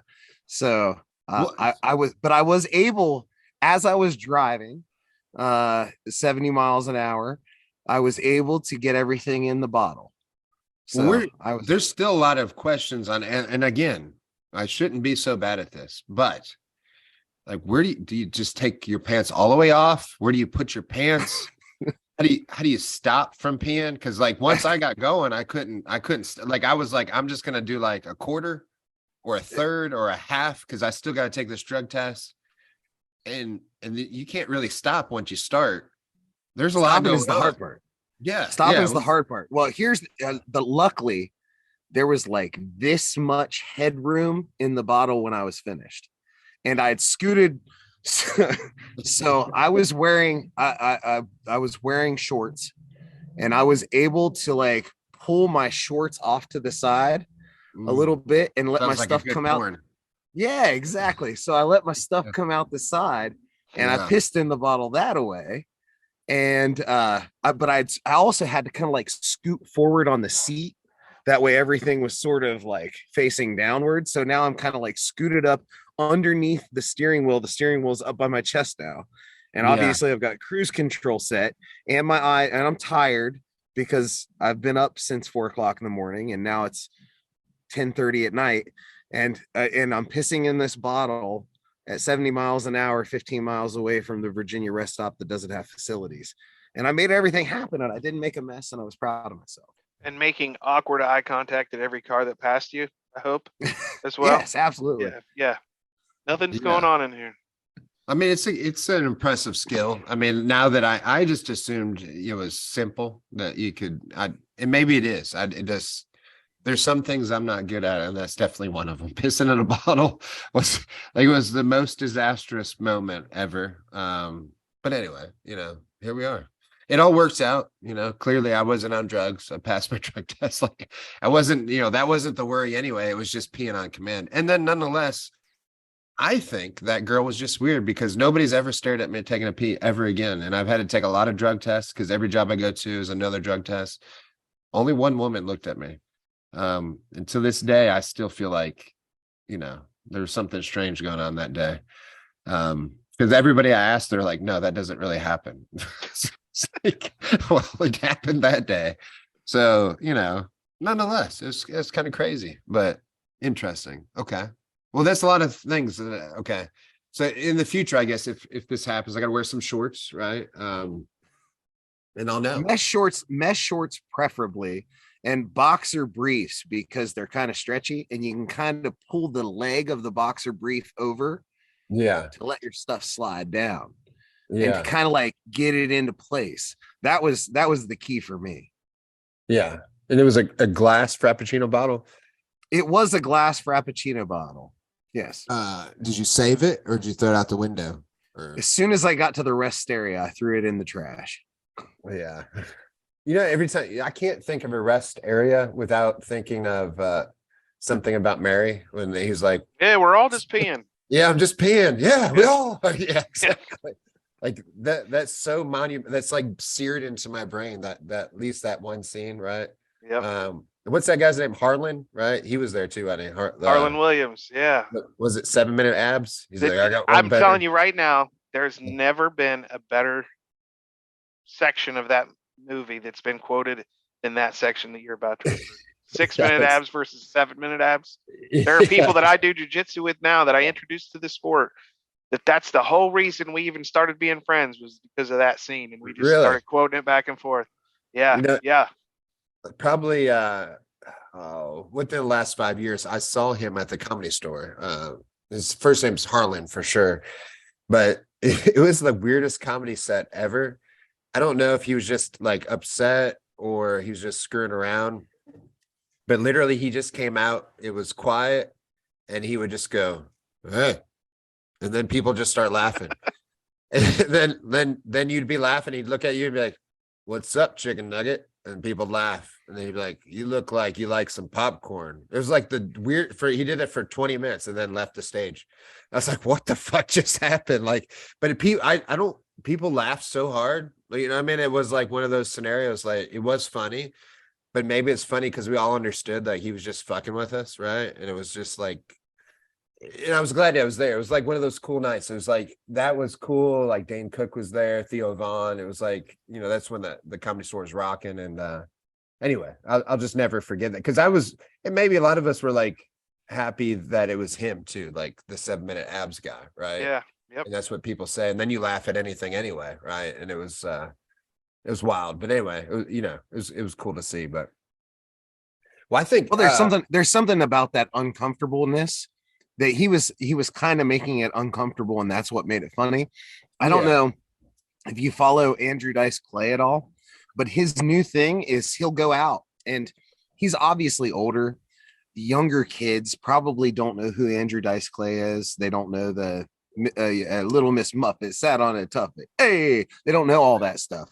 And so his new thing is he'll go out and he'll be in New York City and see a random person taking a picture of a building or something. And it'll be like, "Oh, hey, you want a picture? Yeah, come on over." And now he doesn't look like Andrew Dice Clay either. He's got like a toboggan on and a coat on. And he's all warm. He's like, yeah, you're the guy who wanted the picture, right? Come on over. We'll take the picture. And they're like, no, because he looks kind of like a creepy homeless guy. Yeah, he wears big glasses now. Yeah, and that's the whole point, is like he looks like a creepy homeless guy, but he's like, yeah, we can do the picture. It'll be great. Come on, yeah. Yeah. Does he still have Bell's palsy, or did it heal up? You know what I'm talking about? I think he's over it. He did have it for a little bit, but I think he's over it. Yeah, man, he had a rough go, but yeah, you're right. And I heard him talking about that too. Like, I think I heard it on Joe Rogan. They were saying he was in a taxi cab making fun of the guy or something too. And the guy's like, "I don't know what you're talking about." And he's like, "Come on." But he was saying how funny it is. Yeah. I mean, yeah. And that's what I want, because I guess I don't see him on Instagram as much as I used to, but he has not aged that well. None of us do. I'm not picking on him, right? He was a good looking man when he's younger, right? He's in movies, had like the Elvis look and all that. He's still going with the Elvis look, but all his hairs fell out, and he wears the Elvis glasses, and he's not doing so well. I don't think, of the Bell's palsy and everything. I'm like, God, man, it's for all of us, man. Getting old sucks, doesn't it? It's not so good, man. It's a little rough. How was your guys' drive home after the tournament the other day? Were you guys tired, or? I mean, Gary's got a longer drive. Yeah. Josh, you can't. Yeah, really I felt pretty guilty when I'm pulling into my house knowing that he's still 2 hours from home, but not guilty. Like, I felt good to be home. That's what But no, they're long days. Now, on days where I've been a competitor or I've been a full-time referee, I've been way more tired driving home. So that one wasn't too bad. But it's funny. I used to go to Charleston as we were passing through as a young kid, going to Myrtle Beach or something, and it felt like it was 1,000 miles away. But Charleston doesn't feel that far away anymore. I've been there enough times now, for whatever reason it may be. It doesn't feel very far. So I feel like I got the luckier trip home, so to speak, just because I'm closer. But even with that, some of the stuff that happened during the day, you get to replay it in your head. Some of the things that made you laugh, or some of the things that made you think. I like that drive afterwards, because there's never been a time I've come to Charleston, especially since I've been associated with anything that had to do with jujitsu, or you, Butch, or any of those people that are down there. I'm always contemplating something that I've learned while I was there. So, as cliche and ass kissy as that sounds, it's the trip down seems to take longer, mentally speaking, than the trip home, unless I'm super tired, I guess. No, My trip home was pretty good. Like I was wide awake and thinking about stuff, and it was a good trip home. I didn't have to piss in anything, so that was always a good. It's always good. Yeah, that's a good point. And I've come. There was a time that I hated, and I'm not gonna say I like it now. I definitely hated it. I remember telling my wife, I was like, I do not travel over 3 hours, and then if we did go over 3 hours, I was the biggest douchebag ever. Looking back, I feel bad for it, because it was not an act. I was really miserable, and then the problem was I made her miserable. When we finally got to the destination, it was almost like I was like, looking back, I think I was like probably somewhat of an asshole, because I was like proving a point. Like you made me go over the distance I said, and then now you're going to be miserable, probably, right? And I feel bad for that, because now I drive way over that all the time. Like Gary said, I was in, 5.5, 6 hours away from home the other day, drove down that morning, drove back. And it's funny, my job is super weird, meaning that, I'll drive 6 hours to a place, eat lunch with these people for 30 minutes, and then drive 6 hours back, right? It's retarded. It's stupid. It doesn't even make sense. But like, I've come to actually kind of like the drive, and it's because of what you said, Josh. Like, I get to think about stuff. Now, the hardest thing is actually keeping a record of the things that I think about, because I do have some good thoughts. Like, hey, I could do this at the gym. I could do this, or this would be the next thing that we should work on, or even for my job, all these things. And now I've been trying to like open up my email and send myself a message, right? Like, so the other day, actually, when I drove home, I had probably like 50 emails, because they're all sorts like random thoughts. Like, it would be, do this, blah, blah, blah, do this. But the other thing is, I really like listening to audiobooks and podcasts now, and actually look forward to it. So sometimes, like, that was a 10-hour, 11-hour drive. So I'm like, well, not 11 hours, I can finish like 3 podcasts or this or that, right? And I kind of have it planned out. And then I get annoyed when people call me. I'll have some friends call me, and it's fine. Like, I'm not a huge phone talker anyway, but they're like interrupting my podcast and stuff. So I'm actually even more annoyed, because I'm like, God, get off the freaking phone.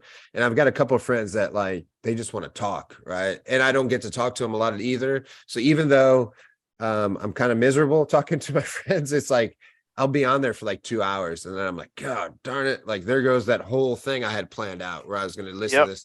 Right. But nonetheless, like, it's been good for me, because now, like you said, the North Carolina trip will be coming up soon. Not a big deal. Like, that used to be, and that would have been hell. And now I'm like, dude, I'll do it at midnight. I'll do it 2 in the morning. And I've got a couple of those coming up. I've got on April like 21st, 22nd, something like that. I'm going to do a little thing at Ron's place, but I've got to go to Peyton's place, Apex Jiu-Jitsu, first, and I've got a work dinner on Friday night. So I'm probably not going to leave Friday night until like 11 or 12 midnight, drive all the way to Blackstone, Virginia, or Midlothian, Virginia. I guess first see the Apex guys, or do whatever. It doesn't matter, but it's like a whole different. I guess what I'm saying is, I really feel bad for treating my wife so shitty about a decade ago. So basically what I'm saying, she'll never hear this, but yeah, I'm like a whole different person now. And I feel like the same for you guys, man. It's like the same, like, we were drinking at Mexican until it was dark, 8, 9 o'clock at night. I don't know, but it was dark. And then you guys got to drive home, which sucks especially after drinking, which sometimes make you tired. It's not like you're drinking and driving. Don't mean it that way. But if you have a glass of, margarita or something like that, it still makes you tired. And then, hell, everybody stayed out. But that's the other thing. Like, after those things, I think that's part of it. Like, we want to celebrate, let loose a little bit, right? And so luckily we're able to do that together. And I think that's the other thing I like about everything we just said too, is about these tournaments, is like the hang after, right? Joe Rogan brings it up a lot on his thing, is that it reminds us, like, us is the show, the WVGO, or the training, or the seminar, right? But what he always says, it's the hang. Like, like I could give up, he could give up being a comedian, but he couldn't give up the hang, right? Is what he says. And it's the same for us. That's the part that I enjoy but honestly, I couldn't give up jujitsu either. Like I can't, right? But I do enjoy the after, right? Even after training, when people are just sitting there talking, and the way that we feel afterwards, maybe similar to what they feel, but after a good hard workout, we got the endorphins pumping, our attitude's different, we're nicer.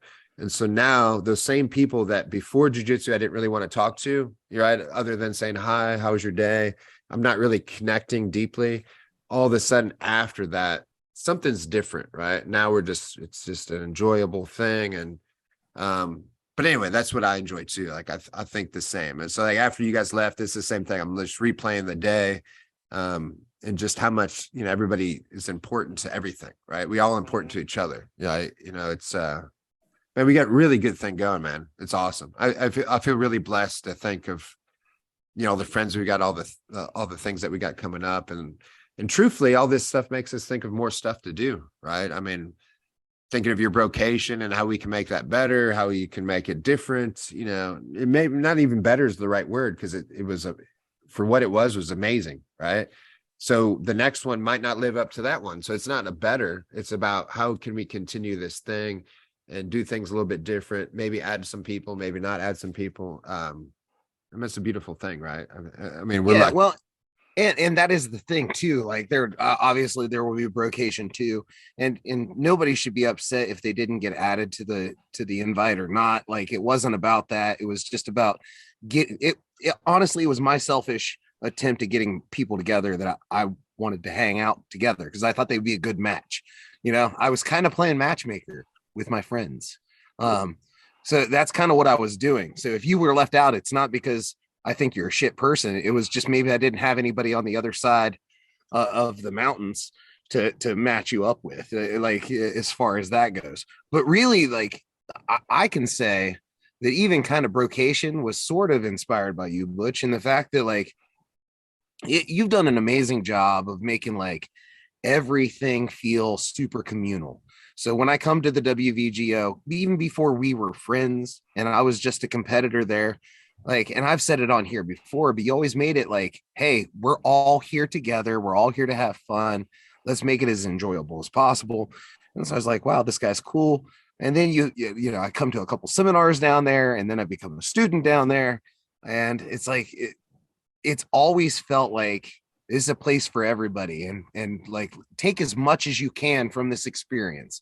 And it doesn't have to stop when we get done with loading up the mats and putting everything on the truck and everybody's gone and there are no more matches. Like now we're going to dinner, or maybe we're going out to the club, and sometimes I spend the night there, or spend a couple nights there. And like it's always a feeling of that, like this is our community, and you've never made it about you. And I know sometimes you say, I'm not trying to build myself up, and I don't think you are. I don't think anybody confuses it as that, because anytime we've always been there, it's about us. It's not about anybody in particular. It's about us being together. That was kind of what I wanted from Brocation. I hope it happened, but it really should be a community about everybody, like everybody coming together and trying to make the best of what we have. And kind of like you said, that hang, because there's not too many opportunities to have that hang after everything's done and we've all exhausted ourselves with whatever we're doing. It's nice to have that hang afterwards. And so I know I'm searching for that a lot. And that's like, you make it sound like a kind of a big deal for that. I drove up there, I drove back, but really it's not, because like the hang was so worth it. Yeah. And that's really what it boils down to, is the hang was worth it. The Brocation, the hang was worth it. It's the same thing. It is. Yeah. And I only bring that up too because my wife was like, why would you drive from there to there? Right. Like, right. Our wives don't get it. And I'm like, because it's awesome. That's why. That's all you need to know, woman. Right. Yeah. No, but no. And it is important. That's why all of us, right? Like, there's not one of us. It's all of us. It don't matter if, somebody drives 2 hours versus 5 hours, or it's not a dick measuring contest, right? It's the fact that we do it because we love it. And that 2 hours could be the same as somebody's 10 hours. It don't matter. Nobody likes to do whatever. Right. but we're doing it because it's amazing, right? And man, all the events that we've had, like it sounds like obviously you guys had some crazy stuff, good stuff, but man, it's been a good couple weeks, and that's what I like to ride that momentum. And when we were talking about earlier about being busy, there that's part of the thing. It's like I hate to get off the momentum train. Like when it's riding, right? Like I want it to keep going, and that's probably like a somewhat of a bad thing because I'm never satisfied. I can't like I'll stay up to I won't sleep if I can, you know what I mean? Like, because I think I just want to ride the momentum. I don't want it to go back down because I'm afraid of it going back down and trying to get it started again. And that's probably like slightly a bad thing, but it's also slightly a good thing because we stay busy, we stay successful. But like, that's the other, like, I'm glad we can only do this with like-minded people, right? Like, you have to hang out with people that motivate you to do better, and that's what we're doing, right? Like we have to, and that's probably another reason why we all stay busy, because I look at you and I look at you and I look at other friends, I'm like, well, they're doing this, they're doing that. It's not a jealousy thing. It's like, I could do better. That's what jiu-jitsu is. Like when you're a purple belt versus a blue belt looks at a purple belt as I could do better, right? And then the purple looks at the brown, but I could do better. That's kind of our friend group. It's like we're looking at each other like, I can do better. As in, that guy's awesome. I like the quality that he's got, and we just kind of build each other up, right? Man, we're really lucky, and like, you know. Anyway, I'm thankful for you guys. Like that's what I'm saying. We're really lucky. I don't want to get too like crazy, but thank you for being my friends, man. I appreciate it. It's awesome, man. You're welcome, Butch. I have trouble taking compliments too, man, but I'll take that one. Yeah, that's a good one. We'll have to get some Casa Azul soon. Here's the other, I still need, and we need to do this. I don't know when you'll be around, Josh, again, but we need to find Gary's keys. He hasn't found them since last year. And that's still on my mind. I want to go to North Carolina and find his keys.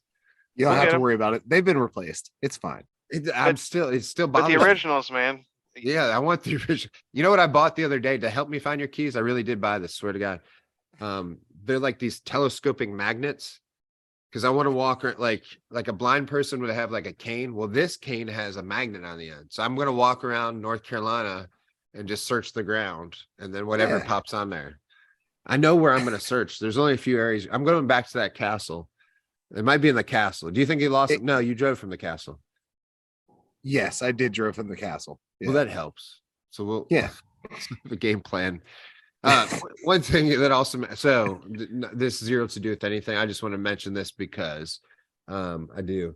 So I am feeling better. I just want to say that. I don't know if you guys care or not, but I tore my pec the other day. I'm feeling better. I feel good. I was down the other day, but I feel better. Yeah. Do you have to go to the doctor for it or anything, or I'm not, that's how good I feel like I'm going to probably be okay. Like, I don't think it's going to be surgery in it. I'm, I'll just go ahead and tell everybody on here. I'm like ordered that BP 157 that's supposed to help heal you.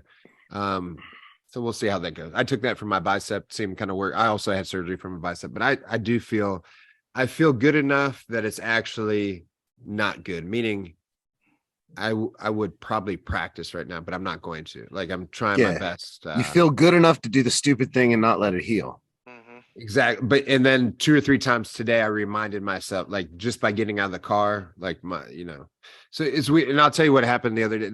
It's not that important, but I'm just bringing it up because of whatever. But, yeah, this is part of being old. So let's tell you the whole story. I took my kids to see John Wick, right?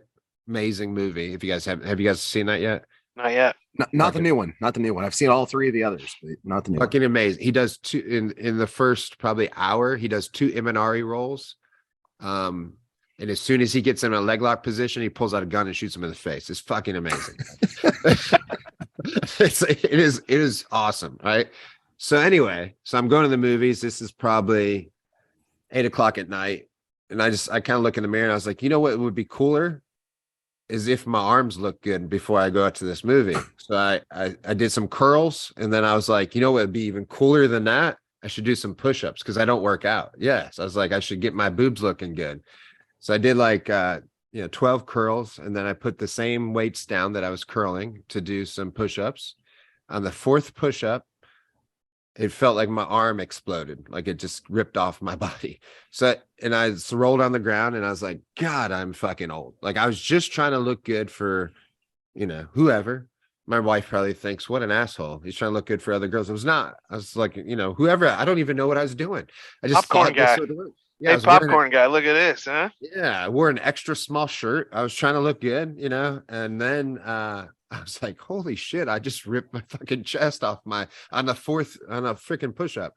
So anyway, I went in the mirror, I was trying to look for like bruising because I knew what happened and it was just jacked up. Went to the movie with the kids, loved the movie, but during the movie, my like chest was on fire. And I was like, man, so what happens is the only reason I'm bringing this up is you know how depressed you get because that's my thing. Like I love working out, and lately I've been going, every day at 3:30 or 4 o'clock with a couple of friends of mine, trying to get some extra training in, do some stuff. So that's all I think about. Like when I get hurt, it's not the pain, it's that. Like I was like, man, I can't train. Like I'm gonna get fat. I'm gonna miss my friends. Like what am I gonna do? Like that's all. So I was really depressed for a few days, and then. Like I can't just sit around, right? So I had to drive. I drive left-handed. It's my left arm. So I kind of like forced myself to drive that way because it's opposite of me. Even though I'm right-handed, I can't drive right-handed. It's weird. I don't know why that is. Nonetheless, after that, just the other day, like it's all the pain went away.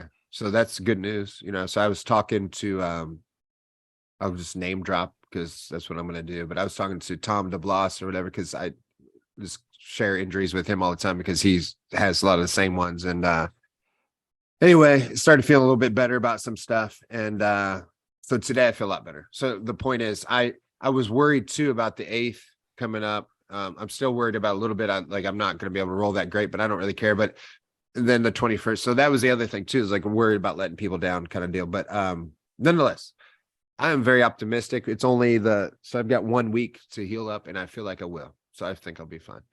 So that's only worst case scenario is you don't have to roll, and then I'll just roll with all my guys and be like, you think that was bad? No, imagine if Butch was 100, because then then you'd really be murdered. Well, it's all still good. It's also like a built-in excuse, like John Jones when he does cocaine, like I kicked your ass and I was on cocaine. So there's a lot of 20-year-olds that I remind that I'm in my 40s. Like you just started drinking. I'm old enough to drink twice. So yeah. Well, that's what's funny too. The other day I was talking so at Ryan Carroll's thing, this is kind of we've got a new guy, Hunter Jones, right? He's really good. I don't know if you've rolled with him or if you guys rolled with him, but he's a blue belt now, but he wrestled for WVU. He beats black belts left and right. He's very good.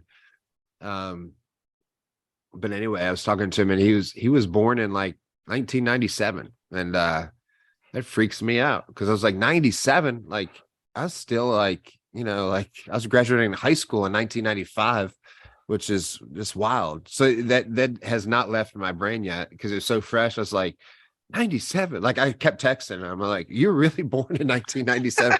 It's just such a weird thing, right? Like I don't think I'll ever get used to being old. Like the injuries, number one. I do like being more mature and knowing things, but I also realize that nobody cares, right? Because you're like, hey, like I've done this and this is what you should do. And everybody that like when I was 18, I was like, shut the fuck up, you retard. I'm gonna do whatever I want to do, and my way's right and you're stupid. So like just because I feel smarter means that nobody listens to me and I get hurt doing push-ups now. It is what it is. But all that being said, at least I can reflect on it. At 20 years old, I wouldn't be on this podcast talking about anything because I'd have nothing to talk about, but nonetheless. So sorry to go on that rant. I wanted to say that just for you guys because I'm excited, not because of anything else. I'm excited. I was kind of worried about today. I feel really good. I hung a TV. I was lifting my arms. See, I can lift them both. Like whatever happened. I don't know. I was healed. I'm just happy. I'm just happy you're getting better. If we got to cancel things. That's fine. Yeah. But I'm just glad you're doing good. So yeah. Well, I appreciate it. Yeah. That's why I bring it again. Every time I say stuff, I feel weird about saying stuff, but I say it because I'm happy because it's coming close. Yeah. Well, guys, let's wrap it up. I gotta ask though before we go too far. before we ended or whatever. Gary, you freezing yet? Because you told us about an hour ago you were getting cold. I'm just I just curious. looked down at I'm sitting out here in shorts and no shoes on, and I looked at my toes. My toes are blue, so it's probably time for me to go inside. Yes, I'm getting slightly chilled. Well, sweet. I got to be in Cleveland in a few hours, so we'll do All that. right. Yeah. Guys, I can't thank you enough for having me on here. This has been great. Thank you. This is a great podcast because I love everybody on it except me. So Yeah. I hate myself as well. Josh, do you hate Guys, yourself? I love me some me. So Yeah. we got to work on this. Maybe on the next one, I'll give you some pointers. that's what we need. Self-love help. Yep. Yeah. I'll grow All right, a beard guys. for the next one as well, if I could. Thank you, guys. Thank you. You guys take it easy. Have a good night. All right. Thank you. I'll see you guys soon, man. Later.